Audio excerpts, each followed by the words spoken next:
Hello guys, ഇന്ന് ഞങ്ങളൊരു ഭജനയ്ക്ക് പോവുകയാണേ. ഞാനും ഏട്ടനും യുവിയും കൂടി കേട്ടോ ഇന്ന് പോണത്. ഞങ്ങളുടെ വീടിൻ്റെ അടുത്ത് തന്നെയാണ്, കുറച്ച് ദൂരം ഉണ്ടെന്നേ ഉള്ളൂ. അപ്പോൾ ഞങ്ങൾ വണ്ടിയും കൊണ്ടായിരുന്നു പോയത്. രാത്രിയല്ലേ. അമ്പലത്തിൻ്റെ തൊട്ടിപ്പുറത്ത് തന്നെ കേട്ടോ ഞങ്ങളുടെ ചേച്ചീൻ്റെ വീട്. അപ്പോൾ ഞങ്ങൾ അമ്പലത്തിൻ്റെ അവിടേക്ക് പോയി നേരെ ചേച്ചീൻ്റെ വീട്ടിലേക്ക് പോയി.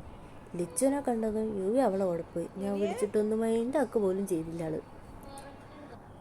ചേച്ചിയാണ് അവിടെ വരുന്നവർക്കൊക്കെ ചായ കൊടുക്കുന്ന തിരക്കിലാണ്. ഭജനയ്ക്ക് വന്ന ഏകദേശം ആൾക്കാരും ചേച്ചീൻ്റെ വീട്ടിലായിരുന്നുള്ളത്. എല്ലാവരും യുവീനെ അങ്ങ് എടുത്ത് അവൻ്റെ കൂടെ ആയില്ലേരും. അങ്ങനെ ഭജന 7 മണിക്ക് തുടങ്ങുമെന്ന് പറഞ്ഞായിരുന്നു. ബട്ട് ഞങ്ങൾ വരുമ്പോഴത്തേക്ക് 7 നോക്കുമ്പോൾ ഭജന തുടങ്ങിയിട്ടില്ല. സ്വാമിമാർ വരുന്നേ ഉണ്ടായിരുന്നുള്ളൂ. പിറ്റേ ദിവസം മക്കളെ ഡാൻസും പരിപാടിയൊക്കെ ഉള്ളതുകൊണ്ട് മക്കളെല്ലാവരും ഡാൻസ് പഠിക്കുന്ന തിരക്കിലായിരുന്നു. അതിനിടയിൽ ചേച്ചി എനിക്ക് ചായ ഉണ്ടാക്കി തന്നു. അപ്പോൾ കുറച്ച് നേരം ഞാൻ അവരുടെ ഡാൻസ് പ്രാക്ടീസൊക്കെ കണ്ടു നിന്നു. അതൊക്കെ കഴിഞ്ഞ് അപ്പോഴത്തേക്ക് അച്ചാച്ചൻ വന്നായിരുന്നു. അതിൻ്റെ ഇടയ്ക്ക് അച്ചാച്ചനായിട്ട് ഓരോന്ന് ചോദിക്കുന്നത്. കുഞ്ഞോട്ടൻ എറണാകുളത്തുനിന്ന് 2 ദിവസം മുന്നേ വന്നായിരുന്നേ. അവന് സുഖമില്ലാത്തതുകൊണ്ട് അവനെയും കാണാൻ പറ്റി. ഏട്ടനും വീണ്ടത്തുള്ള ചേട്ടന്മാരൊക്കെ ആയിട്ട് ഭയങ്കര തള്ളിലുണ്ടായിരുന്നു. അപ്പോൾ അങ്ങനെ ഭജന തുടങ്ങാറായിട്ടോ. അയ്യപ്പന്മാരൊക്കെ ഇരുന്ന് ഭജന പാടാൻ തുടങ്ങി.